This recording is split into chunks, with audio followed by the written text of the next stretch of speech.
Okay, good evening, everyone. Welcome to another Money Weekend with me, Kalu Aja. Of course, on our space here, we call it our money space. We're talking money, the economy, and finance. And today we're talking personal finance. We're talking how to trade 101, which means there's 201 and there's going to be lots of other series. But what we want to do today is not to give you signals or tell you what stock to go and buy. What we want to do is to give you the discipline, to show you how to do it, the disciplined way to trade. Lots of you are doing it wrong. Lots of you trade and maybe doing it a bit wrong or not doing it the way it's supposed to be done professionally. So on this space, we just want to review what you're doing, right? Pick a few things you can from this space. It's also on YouTube. If you go on my tweet you will see the YouTube link I shared there. Get on the YouTube link because we're going to do a lot of visuals, right? Because we have the visuals, I would advise that you hop into the YouTube so you can see it. I'll also try to share the visuals on here, but trust me, guys, you want to see it so that way you can sort of follow, right? So fantastic. So the YouTube link just going to be on the one of the last things I shared just before we got online. So yeah, see you guys heard it hopping in and we'll get through it. So again, it's not a page for signals. It's not a page for what to buy or what to sell. What we're trying to do here is essentially say, hey, can we have a disciplined way on how to approach trading? That's what I want to do today. If there's a need to do part two and all that, we will do it. But for now, it's just going to be only. Sorry about that. It's going to be only going to be just how to approach trading. I'm going to do three things. Number one, what to do before you trade, how to arrange your information, how to arrange how you want to approach the market. We're going to do that first. Then we're going to do what to do when you are now in the trade. And then we're going to do what to do to get out of the trade. And all these three are three distinct stages. Number one, how do you get in? Number two, when you are into the trade, how do you stay in? What do you watch out for? How do you ensure that you are not going to lose out? Again, look at what's happening in South Korea. Their market went up. It's been going up for the last 2 years. You know, when you look at the emerging markets return, for the last 2 years, notice when it's printed out that the emerging markets are beating the US market. The US market is the largest and most liquid market in the world. It's always number one. But emerging markets tend to be the US market. When you drill down, that emerging market was all South Korea. Not just all South Korea, just two stocks in South Korea, Samsung and SK Hynix. So imagine if you're a young guy in South Korea, there's this particular stock, SK Hynix. You know Samsung, but it's SK Hynix. It came from nowhere. It's making chips. Your friend buys at $100. It goes to 200. Your friend takes a loan, buys more at 200. It goes to 400. Your takes a new loan, buys at 400. It goes to 800. You are there buying your normal ETFs and your normal South Korean market. You're not buying that stuff because it's risky. But your friend keeps on buying. Now he's nearly at ₦1 million, $1 million return. Your friend from borrowing, he's gone from $100. I'm giving an example, guys, to $1 million. So you start to look like a fool. In finance, we call it the fear of missing out. That's what starts to happen to you. You say, wow, I'm missing out. And when they interviewed South Korean youths, they were like, it's better I lose money than I die of missing out. Because when you miss out, it's a bad feeling. You feel like you are cheated. You feel like people were doing something and you didn't know what's happening. So you missed out. It's a very, very bad feeling. So FOMO is a very, very powerful force in the world of finance. So because of FOMO, you also go, you sell your house, sell your car, and you buy that same stock. The same stock also doubles. Then you tell your friends, wow, I got in at $1 million, now I'm at 1.5. Your friends also get in. So a self-perpetuating cycle then starts. More people buy the stock, so the stock price goes up. There are more people buy the stock, then the stock price goes up. So the stock price is detached from fundamentals. It's now a bubble. And when it's a bubble, eventually it will crash. That's what happened in South Korea. But if the South Koreans had watched this show that you're watching today, they wouldn't have lost money. Yes, they won't have lost money. So what I'm teaching you here is how to trade without losing money. And you'll see what I'm trying to show you. But I'm going to say, is it possible? I'll show you how. So what I'm going to do in this course, again, if you're on YouTube, it's showing. If you're on Twitter, just follow the tweet slides. You can see it. Make sure you follow the slides so you can follow visually. We're going to teach you how to choose what to trade. We're going to teach you how to size your positions correctly, how to set stops, how to take profits, and of course, how to journal and how to improve. That's what we're going to work out today, right? Let's first of all start with this header. Is trading, buying stocks, is it gambling? You know, Nigerians do a lot of sports betting. That's gambling. There's no argument there. But is buying stocks gambling? I think the process is almost the same, but stocks have one key thing that gambling does not have. If you are gambling, the only way you can avoid losing is not to gamble.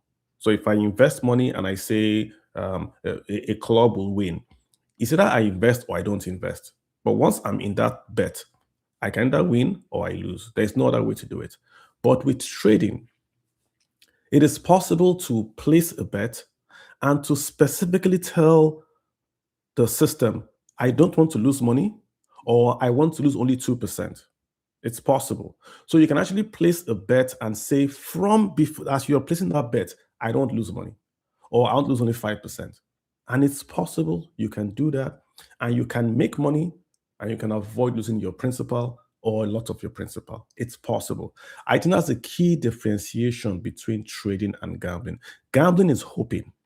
But with trading, if we follow a tested process, it's possible to have those risks in place that can help you avoid losing, right? So professionals, most of what the guys you see on Wall Street, they manage the risk first before they trade. So when you look at Wall Street, so those guys screaming, they've already bought according to this formula I'm going to show you, right?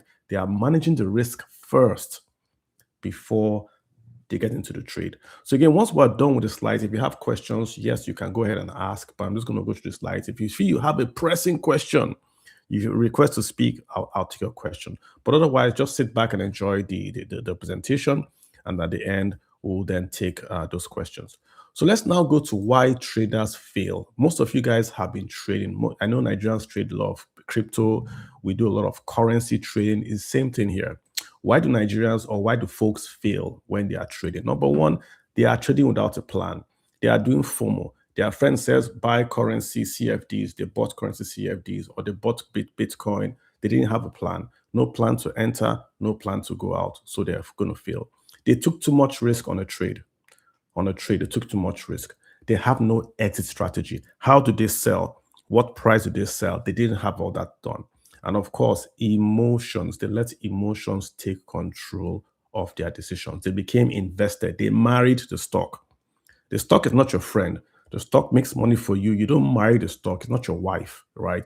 You want to be not emotional when you are trading. Very, very important. So that's why most people lose money. So the way to avoid losing money is to trade with a plan. Don't risk too much in a trade. Have an exit strategy. And of course, control your emotions. It's pretty simple. When I'm talking numbers here, if you notice, I'm not talking numbers. Once I talk numbers, a lot of you run away. We're not going to talk numbers. We're just going to go in and tell you the psychology of it.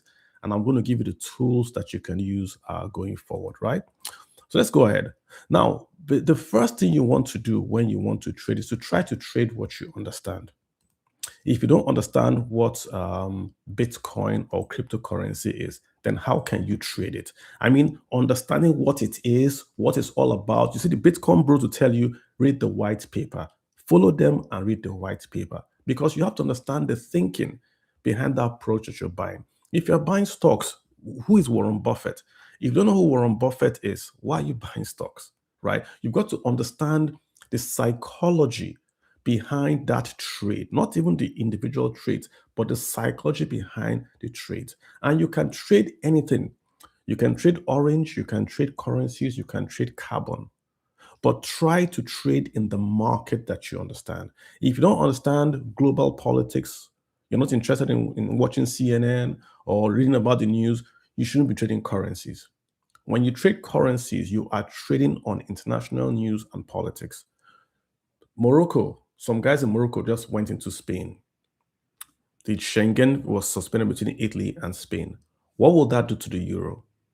If you don't understand what I've just said, you shouldn't be trading currencies. Very simple. So you've got to know what's happening. So just like in Nigeria, if you don't know spare parts, you can't go and trade spare parts. If you don't know cows, you can't go and open a butcher. The same thing. Try to understand the market before you trade. If you don't know it, try and learn before you get in. That's a simple one. Again, guys, no numbers, just common sense so far, right? And we're making sense, right? So again, understand the market that you want to trade in. And number two, understand the assets that you are trading. How do those assets behave? How do shares behave when interest rates go up and down? I'll give you a good example. When you trade bonds, when interest rates go up, bonds must come down. There's no argument. When interest rates go down, bond prices go up. No argument. That's for bonds. I mean, fixed income that pay your return. If you don't know this, then you're not going to watch interest rates. The other traders are going to be watching interest rates. You're going to be watching coupons. So you're going to lose that trade. The same with stocks, right? What does the price to earnings ratio mean? If I look at a stock and I'm buying that stock for my retirement or for 10 years, I'm not interested in the price differential every day. I'm not interested in the volume. I'm interested in the market size and the earnings. I say it again. If I'm buying that stock for a long time, I am more interested in the earnings and the market size of that company. I'm not interested in the volume trader day by day. But if I'm a trader, I don't care about the market size. I don't care about the earnings. I'm interested in what my friends are buying so that I can buy ahead of them and sell to them. That's the psychology of the trader. So you want to ask yourself, yes, I understand the market, but what am I doing? Am I buying for long term? Am I buying for short term? If I'm putting money in my RSA, my retirement savings account, or my 401k, I shouldn't be trading those funds. That's not where I trade. Those are the funds I buy, I soak away, and I leave for retirement. But I can have a brokerage account where, oh, I hear SK Hynix is going up and down. I trade it. It doesn't mean I can't have both I can have Apple in my 401k or my RSA, but I can trade Apple in my brokerage account. So you have to know how those assets behave. So now, what are we saying? Number one, you want to know how the market behaves. Number two, you want to know how the assets you are trading behave. We all know oil goes up when there's tension. So if I'm trading oil, what am I watching? Am I watching the price of oil or am I watching Donald Trump's tweets? You can't trade oil if you're not following Donald Trump's tweets because Donald Trump's tweets move the price of oil. If he says I'm going to bomb Iran, oil price goes up. If he says there's going to be peace in Iran, oil price comes down. That's what's happening in reality. So that's why you have to understand the asset class, understand what are the triggers to price movement. If you are doing Bitcoin as well, you know that the real thing for Bitcoin today is going to be the passage of that law in America, right? If the American Senate and the Congress passes that law that they want to pass on crypto assets, then Bitcoin is going to go up to that 100. So there's no point watching what the guys in Binance are saying. The real driver for crypto is Donald Trump, the US Congress, the US Senate, if they can pass the Crypto Act and get it to Donald Trump's desk. If they do that, crypto goes to 100,000. It's simple. So if you know your assets market, you know your asset classes, you know your triggers, that's you preparing before you go into the market. You have to know that. You can't guess it. You can't say, I wish it, right? So we are now still talking on what to do before you trade. We've said number one, know the market. Number two, know the asset class. What's number three? You have to get a trading budget. What's a trading budget? You want to say I earn 100, just for example, I earn 100,000, right? Okay, how much of that 100,000 can I afford to lose? Don't say I'm going to gain. Can I afford to lose? If you say I can afford to lose 10,000, that's your trading budget. That's the money you can lose and still sleep at night. It won't make you go mad. So that's your trading budget, 10,000 naira out of 100,000. It could be more, it could be less. I'm very wary of people borrowing to trade because you are already tensed up. You're already trying to cover your costs. But if you are, it is the money you make, maybe you have money you're not paying interest on, or you have money lying around, you can say, okay, out this money I have lying around, what is my trading budget? I have about 10%. Okay, That's your trading budget. You want to keep your trading budget separate from your living expenses, which means you don't take your rent money to trade because you want to make more money and then pay rent. You don't do that, right? You want to use money. Again, look what I'm saying. You can afford to lose. I didn't say money you're going to make a profit on, that you can afford to lose. That's your trading budget, because you have to be healthy for you to trade. If you are worried about the market and you cannot sleep, you should not be a trader, right? It's very, very simple. Not everybody can play basketball. Not everybody can trade. If you are a worrisome person and you cannot take rejection or loss, you should not be a trader. So know the market, know the stocks, have a trading budget, right? Know the market, know the stocks, or know the market that you're buying, have a trading budget. What's the next thing to do? You have to determine from that trading budget what's going to be your position size. What I mean now is that if you want to, let's say you decide to trade currencies, right? What is the position size per trade? So if you say I have 20,000 naira and you then say I want to go and buy trade on Monday, how much do you risk per trade? Again, not per asset, per trade. So I want to buy dollar or I want to buy stocks, I want to buy Nestle. How much am I going to trade anytime I want to trade? You have to have that number. It's going to be a percentage of that trading budget. You can say it's 1%, you can say it's 2%. The professionals say don't put more than 2% on a single trade. Remember, they're not asking you not to hold more than 2% in a particular stock. They are saying don't trade more than 2% of your capital in a single stock. So if my income was 100,000 and I said my trading is going to be 20,000, in that 20,000, they say don't put more than 2%. So 20,000, 10% of 20,000 is 2,000. 5% is 1,000. So you can see how they're taking it low for you. So that's what you want to do per trade. So if I want to say I want to trade Nestle, I'm trading 1 to 2% on that trade. I can do 2 trades a day, but on each particular trade, I have my position size. I don't reduce it, I don't increase it. That's just my size. So if I tell my broker I want to buy Nestle, I'm saying in my head I want to buy 2 positions or 3 positions of Nestle. So I'm buying that 2, which it might be 500 naira or 1,000 naira or 100,000. I'm buying it 2 times or 3 times. You have to think like that. Where's that money is going to be still in your trading budget, in your brokerage account. So from your brokerage account, you trade 1 to 2% of that. So let's recap. Number 1, know the market. Number 2, know the stocks you're trading in. Number 3, know Number 3, know your budget. How much of them can you take out of your account and trade? Number 4, what is your position size, right? That's number 4, your position size. Number 5, what is now your minimum? Remember, the trading size also has to do with what you are buying. If you are buying, for instance, currencies, they have micro, mini, and standard lots. So you can't say, for instance, I want to buy currency with $50, right? Because it might not buy you the micro lot. So if you are doing commodities or currencies, you need much more capital to trade because that asset class demands much, much more. If you are buying shares are fractional. You can say you want to buy a fraction of a share. So you can go and buy a fractional share. If you maybe go to Bamboo, you can buy the ETF or you can buy all that. But you can't do that with, say, currencies and all that. So your minimum size has to match with the market that you want to buy, right? Keep that in mind. So when I'm saying I want to do my minimum, it has to tally with the market I want to trade, which is what I said from the very start.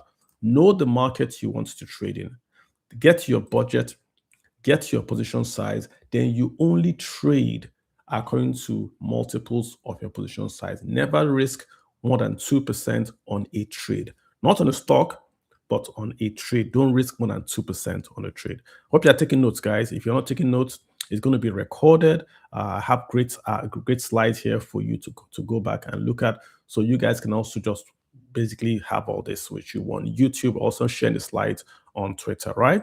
All right. What next then do we do? So now you have done your pre-work. you have researched your market, you've researched the assets you want to buy, you've determined your budget, you have your position size, i.e., the minimum amount you are going to use per trade. You've done all that. This is now when you want to now enter into the market. So, how do you know when to enter? How do you know when to enter? There are many ways you can determine that. You can say, okay, this is how I want to enter into the market. You want to either use the trend. You can say, oh, I'm just going to wake up and I'm going to look at the trend of the market, and I'm going to maybe look at the top trading stocks by volume. I'll pull that stock down and look at it, and I'll say which is the highest volume so far. Because if there's volume, there's activity. You can't trade where there's no activity. Remember, we talked about on this space about having a highly capitalized stock that does not have volume. That's why the NSC has said you must trade volume for the price to move up. So if you're a Nigerian guy, before the NSC changed those rules, you could go and buy those low cap stocks that are not in the NGX 30 that you can put 50K and move the price up and down and put trade and buy. Now they've changed those rules, right? Or they want to change those rules that you must have like 500,000 trades to move the price up and down. So there's less volume there, less volatility there. You want to go to where there's volatility. Is that volatility that you are trading on? Again, guys, pause. We are only talking trading today. We're not talking fundamentals. So you're not going to be hearing me say earnings, PE. Those things don't matter to traders. Traders are looking to enter cheap, sell high. So they're looking at volume, transactions, trend, level, confirmations, resistance, support. That's what they are looking at. You want to trade when your own determination has been met. So if you say, I only will trade a stock that has an RSI, relative strength index, I don't want to get into that now, that let's just say that has a volume of ×2, or is the top 3 trading stocks. Let's just use that one, that's easier. Let's say I want to only trade stocks that are posted as number 1 or number 2 in that trading cycle I'm looking at. If that's your entry rule, write it down. So everything you are doing now, everything you are doing from when we started to talk, I'm going to give you guys the journal.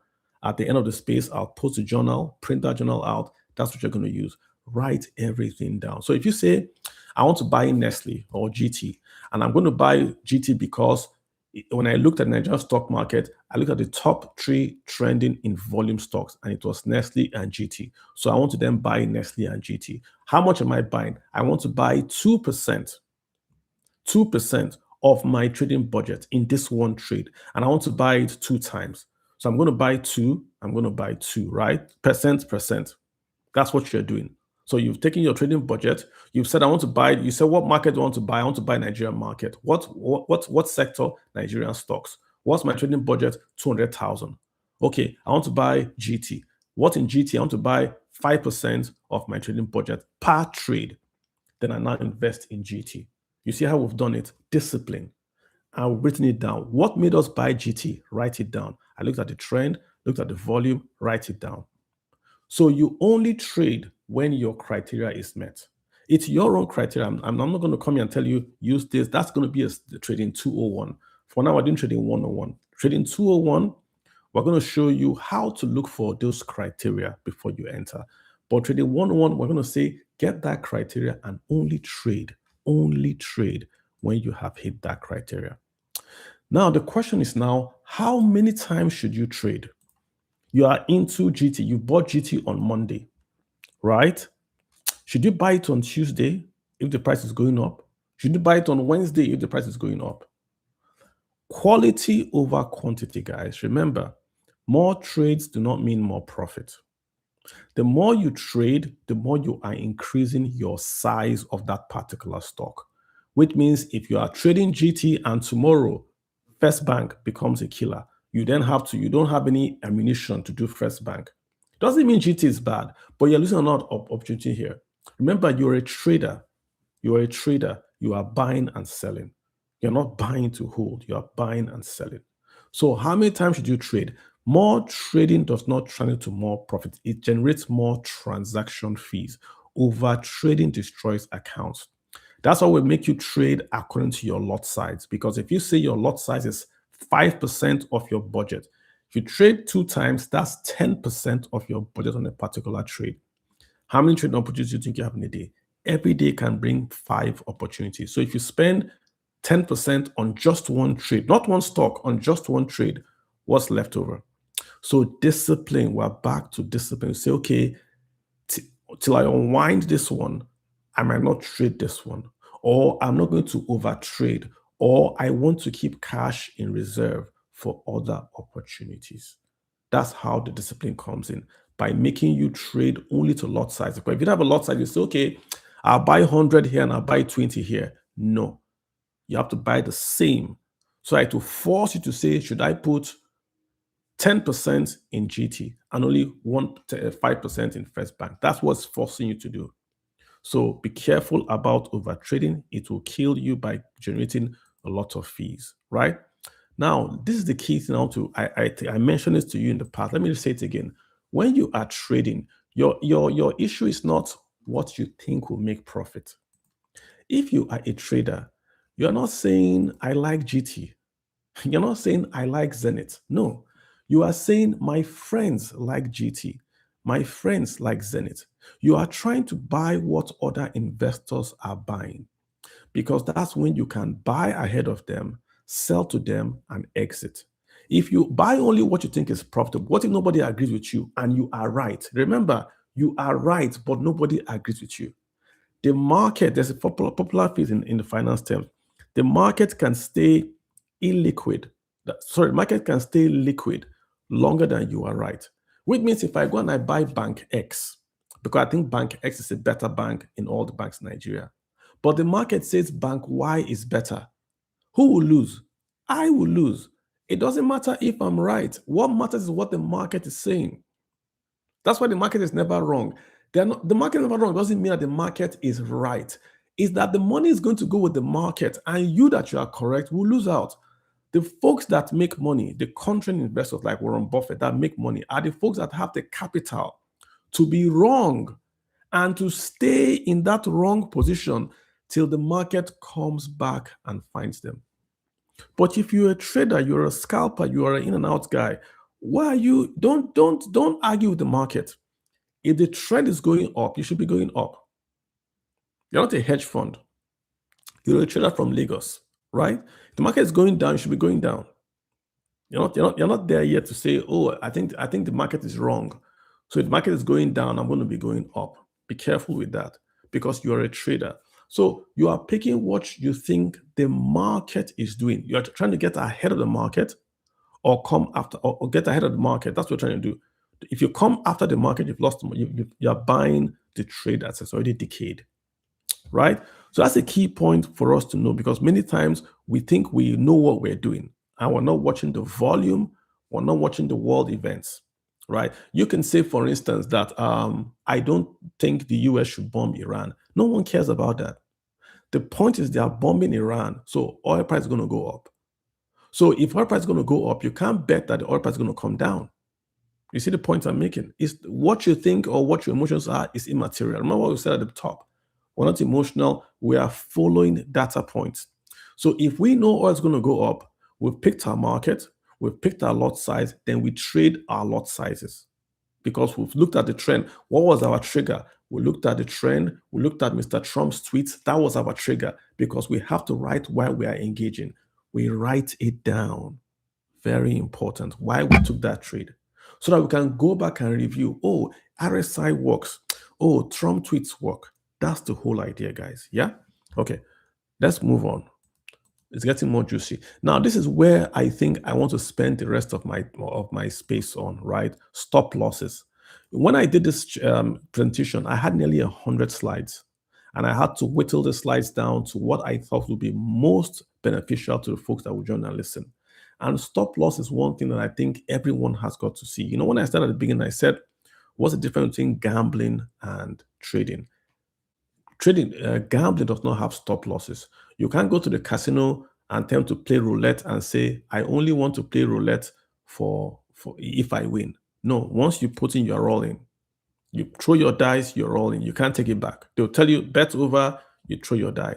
But in investing, it is possible for me to trade and to tell the market I don't want to lose more than 1% or 2% or whatever. I can tell the market that. How? I use stop losses. And I hope everyone in this space is using stop losses. If you're not using stop losses, we're going to spend some time. Even if this is all that we do, stop loss, we are fine. We are fine completely. What's a stop loss? A stop loss, just like the name implies, you are stopping your loss. You are stopping your loss. How do you do that? Essentially, I have an example here on the screen. Let's say you buy Bitcoin at $22,000. I go in and I look. If you look, most trading apps, you see stop loss. You see them say apply stop loss. I know Bamboo has it. If you see apply stop loss. You can go to stop to and apply a stop loss just below your entry price. So in this case, I entered Bitcoin at 22,000. So I'm putting my stop loss at 2% below Bitcoin price. So my stop loss is 21,560. What does that mean? That means if the price starts to go down, it will automatically sell at 21,560. So how much have I lost? I've only lost 2%. I can tell the market exactly how much I want to lose. I can make this 1%, right? I can make this 10%, according to how aggressive I am. So if I'm very, very conservative, I'll say 1% stop loss, which means the share just coughs, sell. Or I'm very aggressive, I'll say, hey, make it 5%. So I'm willing to take losses because I think the share price will kind of go back up. So I'll put 5% stop loss. Or I can just put a 2% stop loss. If I do a stop loss, I'm saying from that my trading budget, the only loss I can make is 2%. That's what I'm saying. So when I take that trade, I'm doing my 2% per trade. If I do my 2% per trade and I put a 2% stop loss, I'm saying per trade, I can only lose 2%. How much can I gain? Unlimited. Because the stock price can go to unlimited, right? But I can only lose 2% because I put in at 100% and I put 2% to take me out. So if I'm wrong, if I looked at my reason for trading and I said Trump tweet, and I bought the stock because of Trump's tweet, and Trump then did a tackle and reversed, I can only lose 2% because my stop loss will kick in and the market takes me at 2%. This is what you should have done, right? And this is what most of the guys, I think, in Korea did not do. There was no stop loss. If you had a stop loss, and we're going to go into trailing stop losses as we go along, you will now see that if you had a stop loss, you don't lose your principal more than what you set the stop loss to do. So if you're not doing this, you've got to start doing this. Let's talk more about stop loss. Like I said, if this is all we talk about, and I leave here, you guys have gained something. I'm going to sleep a better man, right? Now let's talk more about this stop loss. Never now. I bought Bitcoin at 22,000. But remember when I bought Bitcoin, that's the stock, the price was 22,000. But I paid commission, I paid SEC fee, I paid commission to the broker. So my total cost was maybe I bought Bitcoin at maybe 21 something, but my total cost was 22,000. So I have a break even. Break even is going to be my total cost, all in. So once I have set my stop loss, let's go back to that slide. I bought at 22,000. I put my stop loss at 21,560. What happens if Bitcoin goes to 24,000? What do? I move that stop loss up. I move it up. Do I sell? No. Now we're talking trading. I don't sell. What do? I move my stop loss higher than my break-even price. What's the break-even price? The price that I've covered my commission. Let's say I'm trading with margin and I gave the broker 10,000. The broker gave me 10,000. Let's just assume for simplicity's sake, that the stock price has got to go to 25,000 for me to be able to sell, pay the margin cost, and make a profit. So my my break-even point to pay the margin, to pay the commission is $25. I bought at $22. What happens if the price goes to $30? Do I sell and pay the broker and make a profit? Not really. What I could do is I could move my stop loss higher than 25 to 28. What have I done? I have said that whatever happens, if the stock price comes down again, it sells at 28. I pay the broker, I make a profit. But if I don't put that stop loss and if I sell, what if the stock goes to 50? Then I've lost money because I could have stayed on that trade from 25 to 50. So you see what we're saying here. Move your stop loss. Your stop loss is not static. You move it. So if I bought at 25 and my break-even point is at 35 and the stock price goes up to 40, what do? I move my stop loss from 25 to 39. So I've guaranteed myself that if anything happens to the stock, I get paid. I paid the broker that I took margin from, and I'm happy I can go to sleep. I don't have to watch the system. I can go to sleep. So it's called a trailing stop. Trailing stop. So as the stock is going up, I move it up. As stock is going up, I move it up. If the stock comes down, as long as the stock price does not get to my stop loss, I don't sell. I just wait with them. If it goes up again, I move it up. So that's my job. When I come in the morning, I look at the price. I say, okay, I already have my break even. I look at all my positions. Oh, this one has gone up in price. I move my stop loss up. Right? That's what I'm doing. That is the discipline I'm bringing to trading. I looked at the market, I looked at the stocks, I got my budget, I set my minimum share price, I determined what will trigger me to buy. The trigger flashed green, I bought. When I bought, I immediately put a stop loss so that I don't lose my principal. This is not to make a profit, I don't lose my principal. The stock price went up, I moved my stop up, higher. I'm targeting my break-even point now. Once I cross my break-even point, fantastic. If the stock goes up, I move my stop loss up. I keep on following. I don't have to sell. Because if the share price goes down, I'm a trader. The share price goes down, my stop loss takes me out at profit. That's why I say you can trade without losing or limiting your losses with stop losses. That's the point I made at the very beginning. It's called the trailing stop loss. You don't keep it static. You keep it trailing. And this is a good illustration that I did here. I went online. This guy, what's the name? Chat. Their name is somewhere. I'll try to make sure. Parallel Chat. I think that's the name of this guy that I got this visual from. If you look at what they've done here, they've just done it perfect, right? If you look at the picture, the blue line is a stock price. The blue line is a stock price. The green is my trailing stop. So you can see, once I bought at the blue line, let's say that blue line was $20, I put my stop at 18. The market price moves up, I also move my stop loss up. The market price came down. Did I sell? No. Why? Because the market price did not fall below my stop loss. I'm still in the money because it's moving higher than my break even. I'm still in the money. There's no need to sell. I stay right there. The stock price goes up again, I move my trailing stock price up again.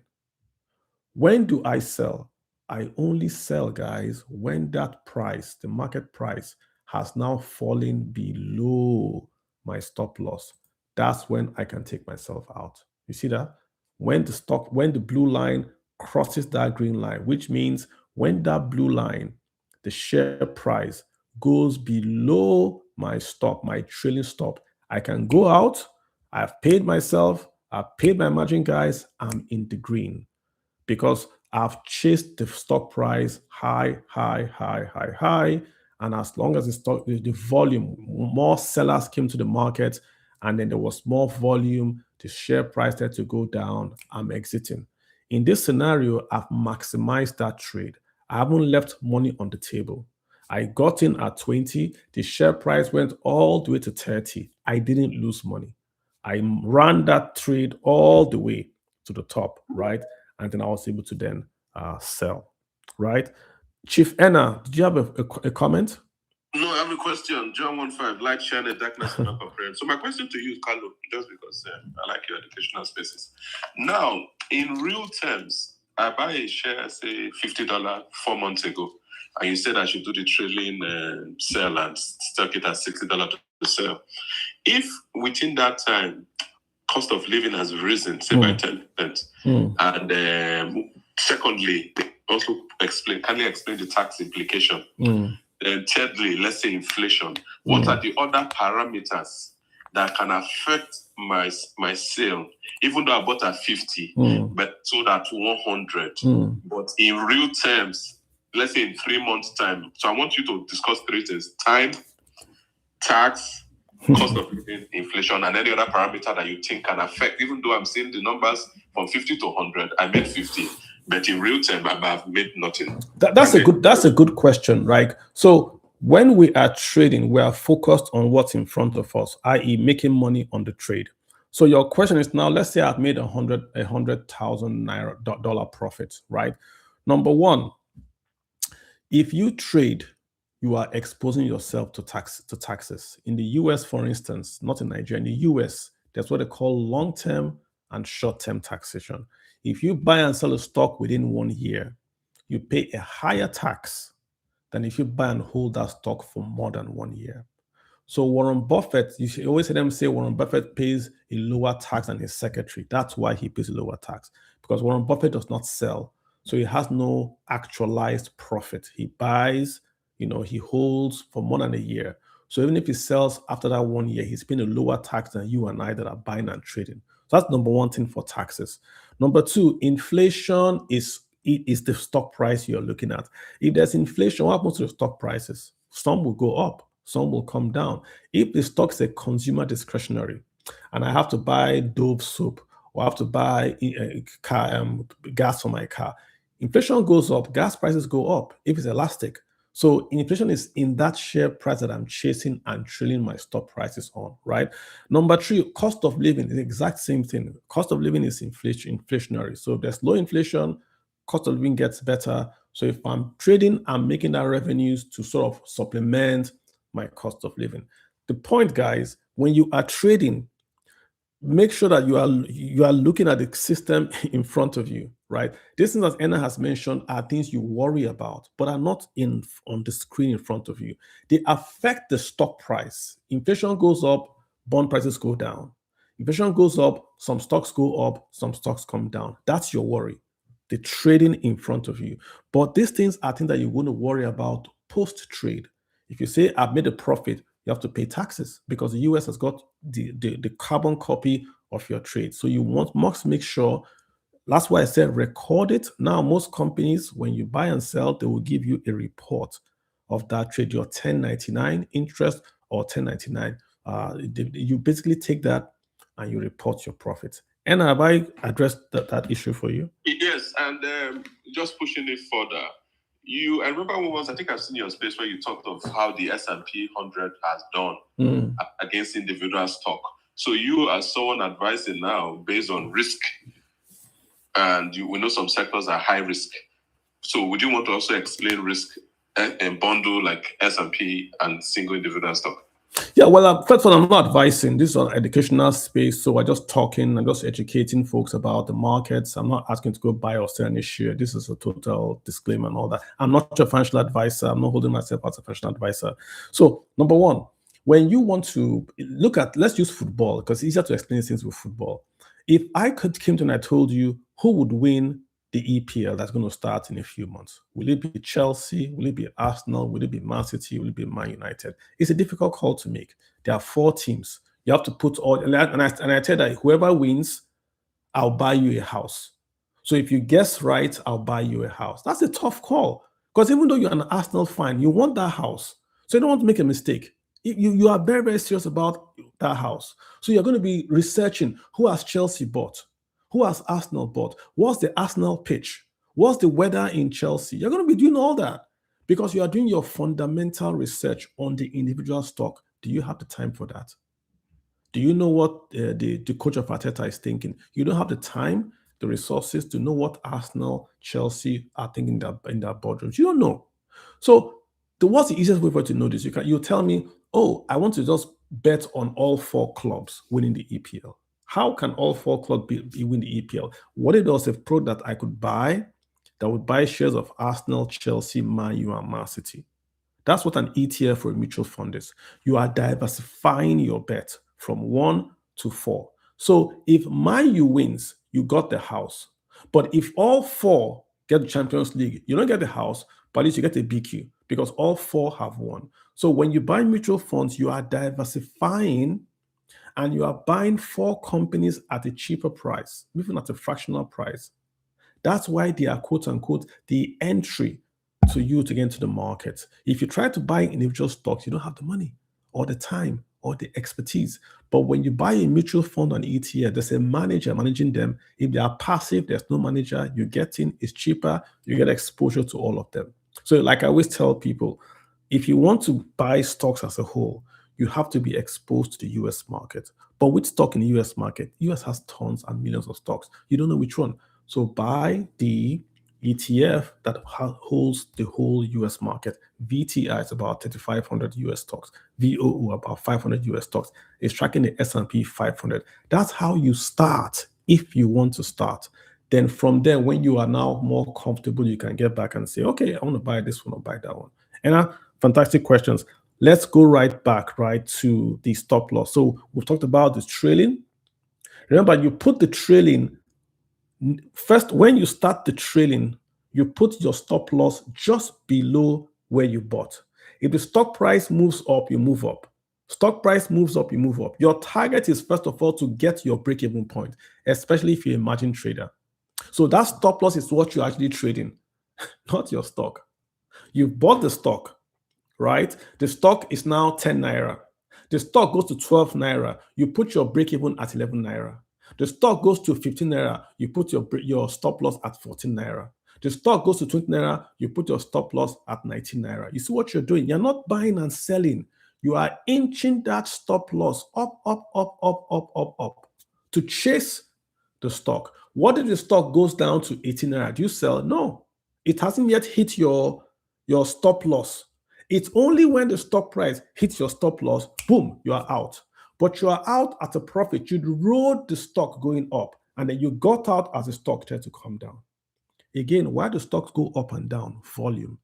If people are buying, stock goes up. People are selling, stock goes down. So you are trying to ride, like I said, what are your friends buying? If your friends are saying want to go and buy Arsenal, you go and buy Arsenal today. As Arsenal starts to win, more people buy Arsenal, Arsenal price is going up.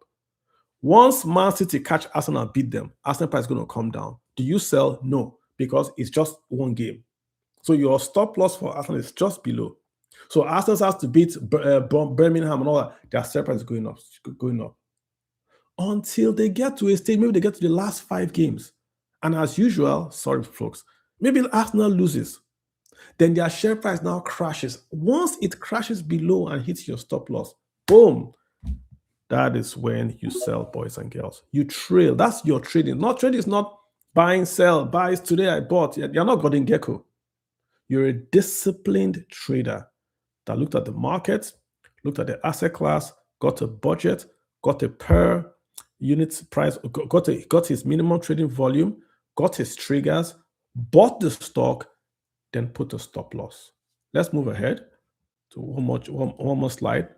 Now, we've talked about stop loss. Some people say, I don't like this stop loss thing, or my broker does not have stop loss. Kalu, what else can I do? There's something called scaling. Scaling means that you scale out. You can scale in, you can scale out. With scaling, it just means that when you buy the share price goes up, you sell some. The share price goes up, you sell some.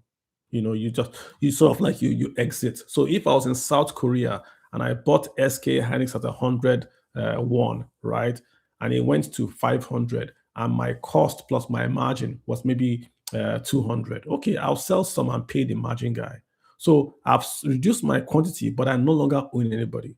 I've scaled out at 50%. I now hold it because now it's now mine. I'm not worried about margin. The wahala is always margin. It's not that the share prices go up or down. When markets crash, it's not that share prices went up or down. Share prices go up and down every day. But markets crash because there's leverage. Folks go and borrow a lot of money. And they borrow that money and they now invest in the stock market. So what happens when the share price goes down this time, it's not just markets going down, it's banks going down, it's insurance companies going down, it's families losing their breadwinner, it's suicide. People are dying because they've taken a lot of margin to trade and they lose the money. So it's not, share prices will always go down. I can guarantee you today that share price is going to go up and down for the rest of your life. The problem is the leverage you have. So when you scale out, you're saying, yeah, I made some profits. I don't know what Kalu is saying about stop loss. I'm going to just sell some, pay my margin, and I now own the stock. I can now sleep well. It's my own stock. That's also a strategy. There's stop lossing, there's scaling. The point is you've got to manage your trade. So we talked about what you do before you start to trade. Now we're talking about what you're doing when you are in the trade. This is what you're doing when you are in the trade. Emmanuel, I added you. You went up. I'm going to add you again so you can ask your question. Yeah. Let's continue real quick. Now we've come to the end, right? Not to the end, the part 3. You see, the part 1, we talked about what to do before you trade.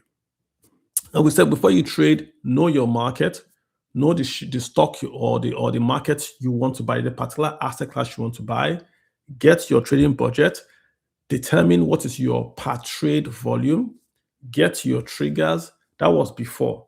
Then we'll talk about when you are in the trade. When you are in the trade, we say put your stop loss or you put your scaling. That's when you are in the trade. Now I want to talk about what to do when you want to come out. Because, okay, now you are in.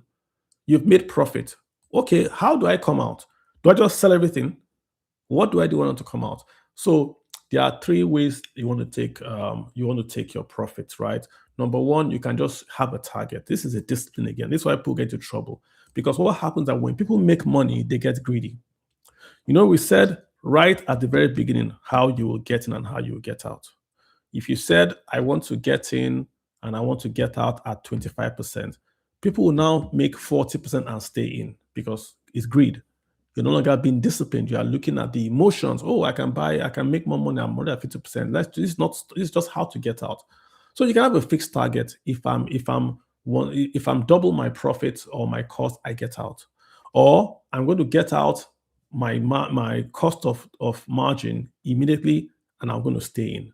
Or I will just keep on trailing. I'll trail this share price forever. If the share price goes to 1 million, I'm not selling. I'll just move my trailing price up. Whichever you want to do, stick to it. Don't change during the course of the program. If your plan is to say, once I trade, I make 50%, I'm going to exit, do it. Don't say, oh, I'm going to lose money. There's money on the table. That's your plan. You set that plan up. So stick to your plan. Or if you say, if the stock price gets to 50%, I'll sell 25%, I'll stay in. Do it. If you say, no, I'm not going to sell, I'll just keep on trailing my stock price till I get to the end. Do it. The point is be disciplined. Have a plan before you get in. Have a plan when you are in, and have a plan on how to get out. If you don't have a disciplined plan, that's when you let emotions come in. And humans are irrational. People say, this stock is my baby. I can't sell it. It's not your baby. This stock is money. You don't marry a stock. You have to be very cold and you sell things, right? If you get emotional, that's when you start to lose money. So how to take profits? There are many options, but there's no right option. Whatever option you say is the right option, stick to it and make sure you are executing it. Yeah. So again, I'm giving you a start on taking the profits route. It's still the same thing. It's going to be, let's say I bought Bitcoin and I hit my target. Don't be greedy. Sell, move on. Sell, move on. Have your target exit written down. I'm going to share with you guys a free template for your trading at the end of this slide, at the end of the presentation. I'll post it on Twitter. You can print it. You can adjust it. It's yours to use. You can redo yours. That's fine. You can go online. It's not a secret. You can go online and find it. I'm just going to give you a free one here. So have your profit and keep to your profit rules. If you buy something and you say, my top line is 50, even if you are trailing, if that's your target that you don't want to do trading, you get to a certain percentage, you sell, stick to it. If your target is to trail, stick to it. Remember that trailing only works when there's a market. So if you are trading a stock that is not liquid, where are you going to sell it to? So be careful. Again, let's go back to the first point. Know the market and know what you are doing. I don't know if I should mention the name. Well, I think I can. There are many stocks in Nigeria has something called free float. Not Nigeria. In the stock market, something we call free float, which means if I'm, say, Bua Cement, I have to have a certain percentage of my stocks out there for investors to buy. You can't trade if there's no volume. Tweet that. You can't trade if there's no volume. It is the volume that creates the arbitrage and the trading. So if there's no volume, you cannot trade. So do not trade a stock, even if it's profitable, that has no volume. And you can see volume is right there in the stock trades. They always post volume. If they post NTA, they'll tell you NTA news, oh, stock price today was 5 naira. This stock went, they always give you volume. If there's no volume, don't go near it. So if I trail a stock, for instance, like Bua Cement that has no free float, because why it doesn't have free float? Because in Nigeria, we use the value of your market cap sometimes to replace the free float criteria. I wrote an article on that, and I said we should scrap that capitalization rule. You must have free float. If you don't have free float, don't use. What I'm trying to say is this: Nigeria will tell Bua that if your capital is maybe 20 billion, you don't have to have 10% free float, just for example. So you see a highly capped stock in Nigeria without free float. So if you then don't understand Nigeria and you want to trade in Nigeria, you say, okay, give me the highly capped stocks in Nigeria, because or in America, highly capped stocks are very liquid. So you come to Nigeria and say, give me the high cap stocks in Nigeria. They give you Bua Cement. You go and do Bua Cement, you buy it and you put trailing. So you then trail, it goes down. You say, okay, sell on. It's not going to work because there's no volume. There's nothing. You can't. You see what I'm saying? So knowing the market is as important as trading. You can't go and buy into a market you don't understand the nitty-gritty. If you don't know all this stuff, don't trade. Give your money to someone else that'll trade for you. Don't go into a market you don't understand the nitty-gritty. This I just told you now. How many of you knew there was free float rules and the difference? If you don't know, don't trade. It's that simple. Again, we're doing disciplined trading, right? And that's what we're trying to just emphasize to you here. So let's come to I have a simple trading process for you, right? Simple. If you want to copy this slide and print it and save it in your bathroom window, go ahead and do that. Number one, pick your target. Pick your target. When you pick a target, it doesn't mean you're going to buy that share immediately. It just means you are watching it. So you are saying, you've told your computer, I want to trade stocks that have a high volume, low price. Okay, your computer will start watching it for you. When I mean computer, your stock screener. If you go to most of this app, they have a stock screener. You can give it your criteria. Let it be a highly capped stock. Let it be in Nigeria. Let it have volume above 10 million. Let it be the highly talked about stock. Put everything there. Let it be on Wall Street, whatever. Let it be there. That's number one. You watch the stock. Number two, you know your entry price. So once that criteria, that is triggered, you go in with your lot size. So you already have your lot size. You already have your entry criteria. So when you wake up and you see that, wow, volume is 10 million, Trump has tweeted, my girlfriend, whatever it's your criteria, that triggers your buy. You then enter with your agreed lot size. You don't say, let me invest 5,000. No, you invest with your agreed lot size. Discipline, right? You then do what? You put your stop loss. If the price falls, you are out. What have you lost? You've lost 2% because you put your stop loss at 2%. You've lost 2% or 1% or whatever it is your stop loss. You are out immediately. No emotions. You don't say, no. I like this guy. He's a maverick. No, you are in, the stock price falls, you are out. Or you are in, stock price goes up, you go up, you move your stop loss up. As the stock price is going up, you keep on moving your stock price, your stop loss up, or you do a scale out. Again, guys, discipline. We're not doing emotional stuff here. We're trying to be very, very disciplined in how we trade. So 1, 2, 3, 4. Make it very, very simple for you guys, right? Again, take profit rules. We've talked about this one. We're almost at the end. Let's talk specifically about margin. I mentioned it when I talked. I'm going to talk about it specifically because this is where people get into trouble. If it's your own money, remember we said when you start, you're going to ask yourself, what's your trading budget? You're going to say, I make discretionary income of, say, 100,000. And out of this discretionary income, I want to trade 20%. So you have about 20K as your discretionary trading portfolio, which means if you lose that money, you can go to sleep. Your trading budget is the money you can lose and go to sleep. It's not money you can make. Money you can lose and go to sleep is your trading position. So I have 20K to trade, right? You have to have your plan. We've done all that. You say with margin, you are very, very precise. with margin. There is no I beg, there is no I'm coming. You say, I want to buy this stock and I will exit at this price. What is that price you're going to exit? It's going to be your cost of margin plus your profit. So you buy at 10, your cost of margin may be 50. So you are saying once I hit 50 plus maybe 25, I'm getting out. Why? Because it's margin. Even if you are making a profit, you are paying margin. So you want to say once I make money plus I pay the margin, I'm out. Right? Then you can now take the profit you've made and buy that same stock yourself. Right? But if you stay longer, if you are using margin to stay in the stock a long term, you are just paying the broker. You are paying the broker's rent.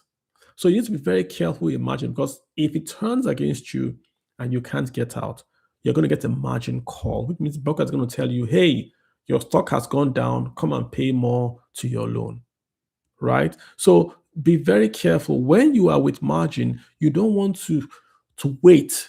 You are once you do your break-even point and you go past your break-even price, once you make your profit, whether it's 25 or 35 or 50, you are exiting, because you don't want to have that open position. That's with margins, right? Guys, we're almost at the end, so let's have your questions now. I have some questions here. Let me give you my trading summary, just to summarize everything we're trying to do today. I think it's the second to last slide. And if you guys want to speak, I'll add you in here. And I'll go to Twitter and look at your messages as well. Number one, what did we say you guys should do? Put your key trading rules, put your stop loss before you enter. So before you start to trade, you already know what your stop loss is, right? Risk only 1 to 2% per trade. You move your stop loss to your break even. That's your target. Once the stock price has to move up, move your stock price to your break even. That's where you are rushing to. Take your partial profit. That's the scaling. So if you are doing stop loss trailing or you are doing scaling, know which one it is and then execute that once the price starts to go up. So you can take your profit. I think in this case we're saying take your profit, pay your margin guy off, then trail the remaining position. That means if I borrowed 10,000 naira and the share price gets to a place where I can pay back that 10,000, pay back the 10,000, then trail the remaining with your own money, right? Because that way you are no longer handcuffed to a margin guy. You're not paying anybody the fee. It's just going to be left you just trailing that trade till it starts to hit resistance. Then you basically go out, right? So write these rules down. This is a very, very disciplined way to trade. There are more things we haven't talked about here, but guys, we can't talk about everything. But at least, even if you took away from this presentation of stop lossing and scaling, I think you are fantastic. So I'm going to share these 2 slides with you guys. You can print it out yourself. This is your weekly review session, right? So you want to write down things that you do. Why are you writing down things? Because remember, we said that you are only trading based on your triggers.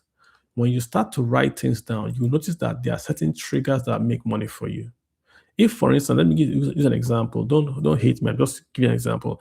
If, for instance, every time Trump tweets, oil price goes down, and you write this down, you can then build a strategy around just following Trump's tweets and buying and selling stocks. That's the point we're making. If interest rates go up and GT Bank shares go up, that means that GT Bank is sensitive to interest rate stuff. But how would you know if you don't write them down? So what are your trades? What's your win rate? What's your win rate? Remember, what are your trades? You are trading 2% per trade. Of that 2%, how many trades made you profit? So you did 2%, 2%, 2%, how many made you a profit, right? What's your average return, right? And then what was your biggest mistake? And what will you improve on? Journal things down. It will start to show you where you are doing good, where you are doing bad, and where you need to go and work on. We need to go and ask someone for help. Explain RSI to me. Explain my volume to me. It helps you to write things down, right? So that's the first one I want to do.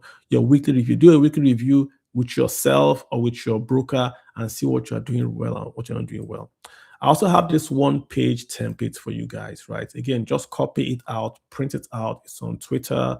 Just copy it out and use it. Just every day, just change the dates, put the dates there. You want to ask those questions before you trade. So see, I'm asking, number one, what asset class will I trade in? Is there number one? If analyst what you want to trade, write yours in.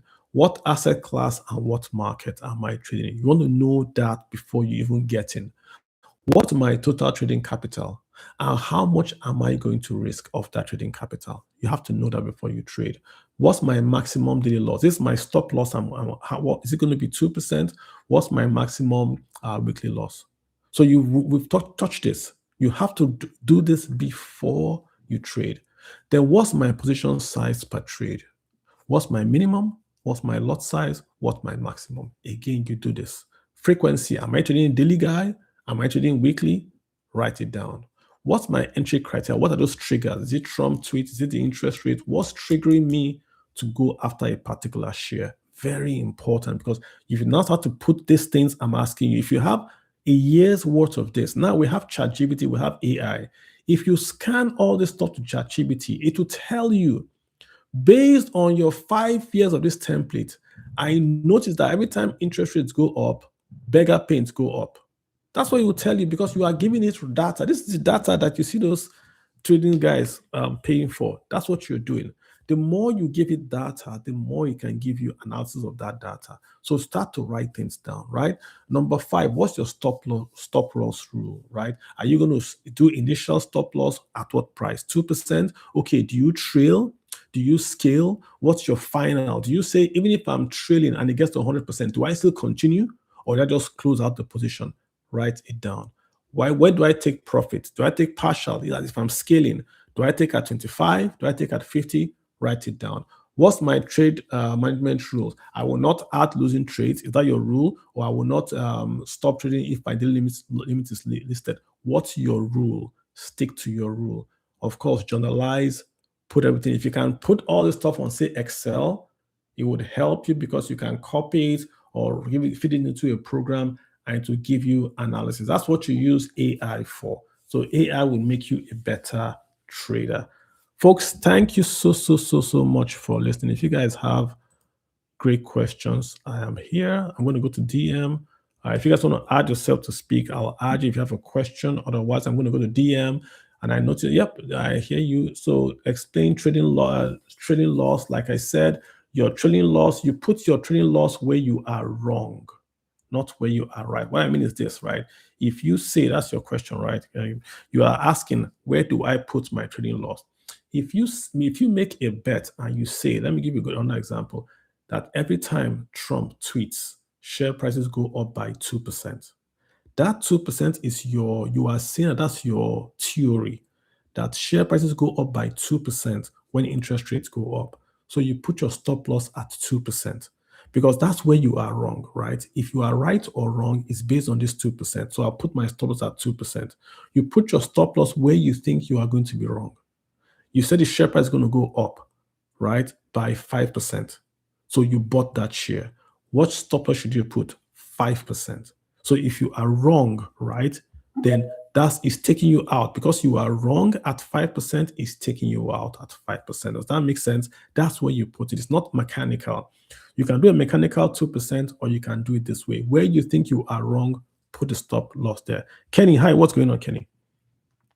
Oh yeah, sorry. Where are you doing your presentation? On YouTube. On YouTube.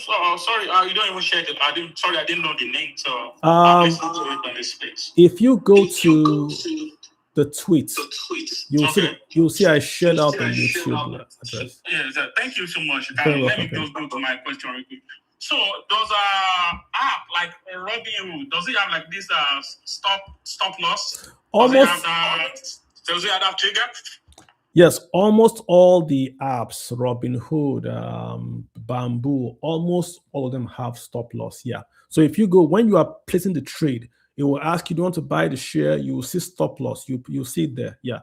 So when you do that, Kenny, you go back tomorrow. If the share price has gone up, just adjust that stop loss. It will keep on going up and up and up. Yeah. Make sense? Kenny? Kenny, you're muted. Can you hear me? Yes. Yes. Yeah. Sorry. The last question I have for you is do you do like a boot camp, personal, paying for your service, or just trading? Maybe like a 2 weeks for crashes, and pay for your service, then that's it. Not really. But let me give you an app. Let me give you an app. Kenny, I'm going to mute you. You have an echo. I'll mute you. Okay. So Kenny, go online. Go to pul.llc, pool.llc. So if you want to talk to me, right, go to pul.llc. It's like a personal finance page. Just plug your information there, right? Then tell me, Kalu, I plugged this, gave me this. What do you think? What do you think? I'll talk to you, right? I don't do all those. I don't do any boot camp, all that. This is just pro bono. This is what I do in real life, a real job. But I want to get the folks that are trading in Nigeria and everywhere, get their discipline up and all that kind of stuff. Yeah. But if you go to the pool.app, it's a personal finance website. You can go in, you can put all your information, right? It will give you answers. It will tell you you are doing this right, you're doing this wrong, you are trading this, you don't have insurance, you don't have this, pool.llc. Then you can share with me and tell me, hey, Kalu, this I don't like what this thing's telling me. What do you think? And then I can see what you're talking about and I can maybe give you, yeah. Does that help? Thank you very much. Send me a DM. No worries. I would surely do that. Thank you, Kalu. All right, folks. Okay, other question I have. I like the questions. Why don't you guys like to ask questions? Why you guys do? So someone's asking, is scaling the same as dollar cost averaging? Yes, kind of. Scaling is kind of like dollar cost averaging because it's the same principle. It's saying as you are going, you can use scaling to get in or to get out, right? You can say, I want to get in. Let's go back to scaling. You can say, I want to get in by buying stocks one at a time, or I want to get out by selling stocks one at a time. The idea is to reduce the scale of your position or to increase the scale of your position. That's essentially what you're doing. So again, go back to what's happening in South Korea. If those guys had done what we just said here, they wouldn't be in any trouble because if they had bought SK Hynix and they had put their stop loss, right, they would have gotten out. Or if they had scaled, they would have gotten out. What happened to them was pure greed. You buy a stock at 101 and it's $1,000,000. It looks like you're stupid if you sell it. But now look at who's crying. But if you had sold, taking that profit, right, take your own personal profit, pay off your margin, and then go back into the market with your own capital, then you won't be in a problem. If you lose your own capital, no problem. But if you then do this, what's it called? You want to trade with margin because margin gives you excess rewards. Margin gives you excess rewards. That's why you get into trouble. So be very, very careful about margin. It's like, it's steroids. It makes you run faster, but you crash faster. Just ask the guys that have done that. Yeah. Another great question here. Lot size. You are saying that I should divide my trading budget into lot sizes. Does that mean I can only buy a particular share 2%? No. It means when you are trading, you only buy 2% per trade. So let's say I have my total budget is 200,000 naira. And my lot size, just to make it simpler for us for math, is 10%.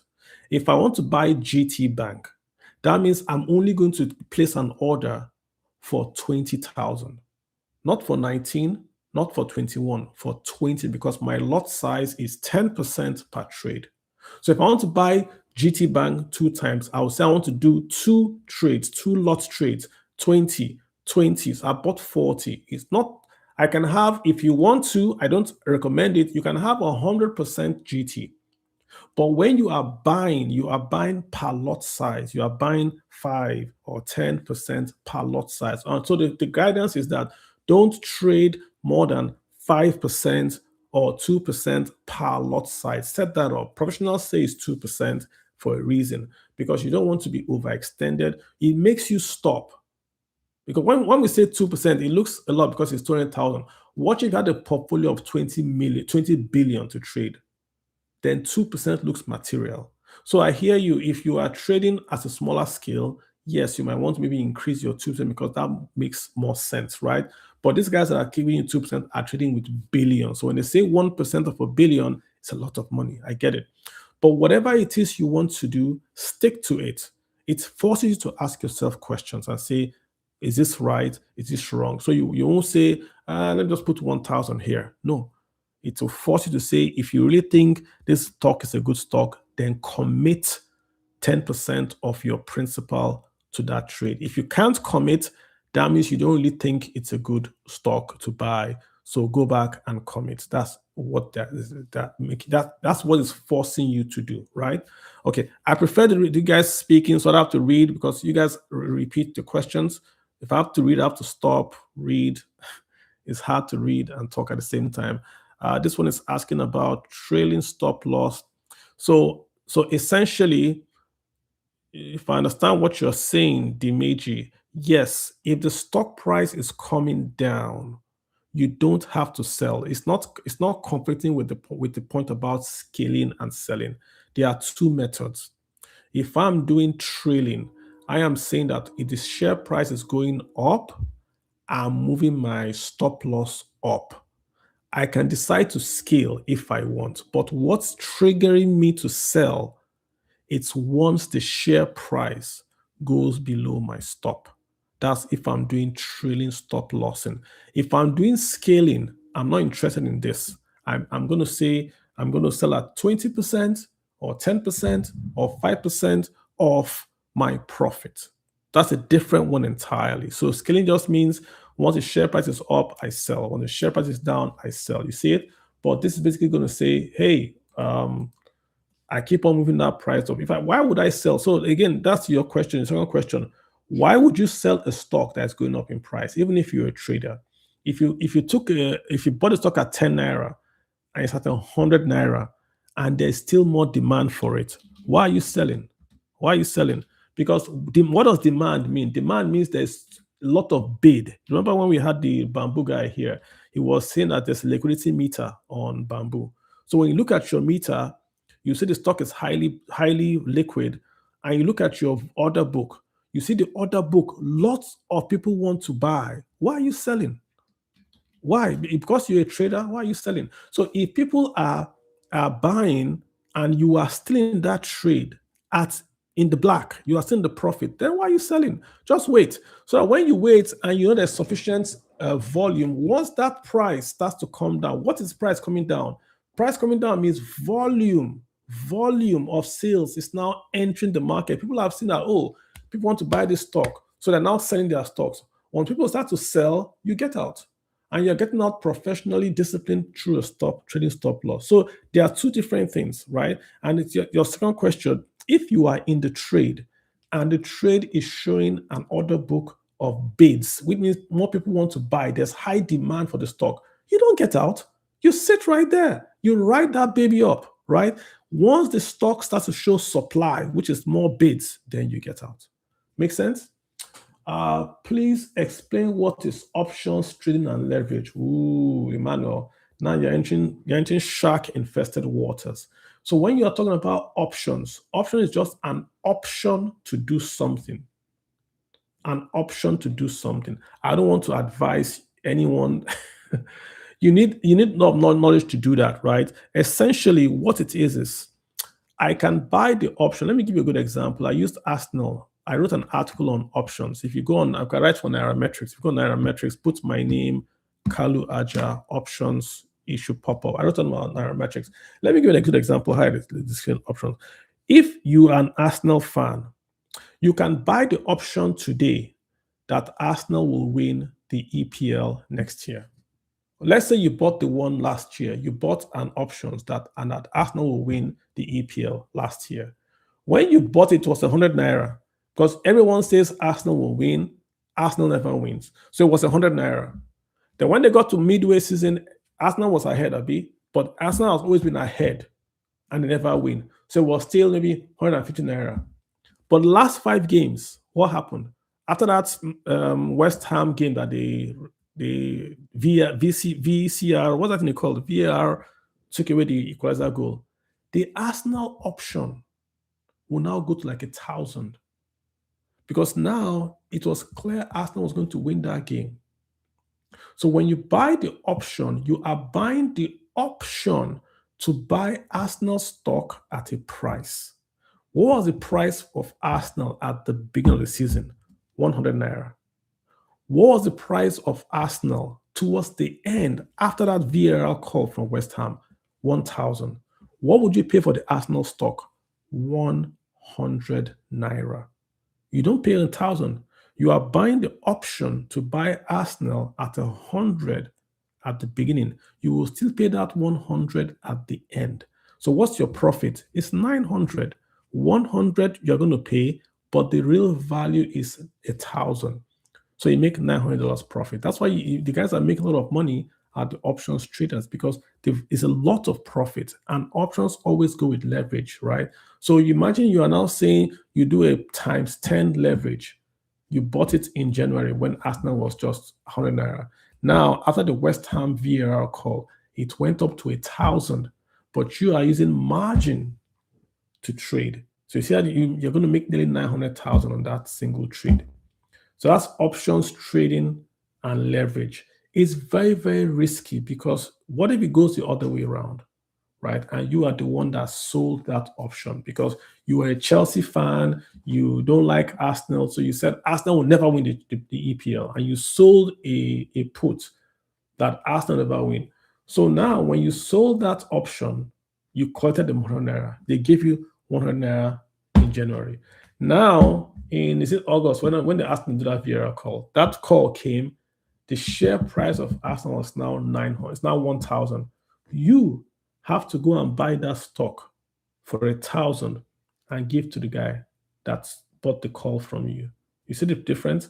So that guy that bought at 100, if the share price of Arsenal goes up to 1,000, he makes 900. But you sold, so you took the $100 first of all, right? Now the share price is 1,000. You have to go and buy a share. So you're going to lose 900. So that's options trading for you. Option is from agriculture, where farmers in those days were to farm and they didn't have cash. So the farmer will sell an option to a purchaser and say, I give you the right to come back to my farm after harvest and buy corn at this price.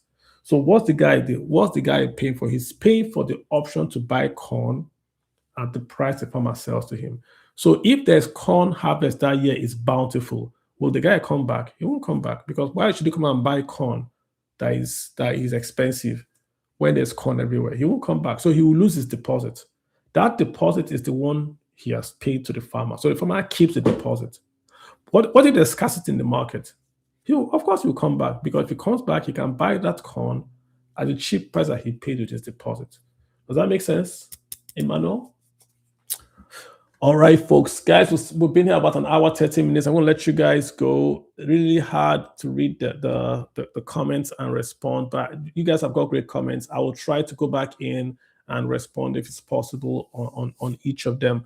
But I think you guys have learned a lot about trading. I just want to come in and do a lot of, should I say, I'm not saying what you're doing is wrong. I don't want to be that take that liberty, but apply discipline to your trades and you can't go wrong with it, right? You apply discipline to your trades and then you can't go wrong. I've showed you how to trade without losing money. That's essentially what you want to do. Once you're able to trade without losing money, you then go to the stage 2. Trading 201 will be, what are those triggers that you want to look for that would allow you, right, to then get into this trade, right? Now we've talked about what to do before you go in, what to do whilst you're in, and what to do to get out. So if you want to do this space again, we'll do what are those triggers that keep you in, and how do you determine volume to also keep you in, right? That's what we're going to do next. So guys, thank you so much for all the messages. I appreciate you guys. Like I said, we have a personal finance app. If you want to try it out, go to the app. It's called Pull, PUL.LLC. It's fantastic. Go in. It's not a trading app. You're not going to trade. It doesn't trade jack. It just records what you're doing, your income, your expenses, your assets, your liabilities, and it gives you lots of insights. This is what you're doing right, this is what you're doing wrong. It tracks investment, it tracks insurance, it tracks your legacies. You want to basically do that so you can know where you are failing, right? Some of you are making so much money from trading, but you don't have life insurance. It's going to tell you, hey, you did something wrong. If you do that way, you're always going to turn out the best. So thank you guys for listening, and I'll see you guys next week again. We have tons to talk about, a lot to talk about. So I'll see you guys next week. We're playing the Commonwealth game. Nigeria's doing very, very well. Very, very pleased with that. So guys, take care. Thanks for watching, and I appreciate you guys, and I hope I'll see you guys. Next week. Thank you and bye. My name is Kalu Aja, and I'll see you guys next week.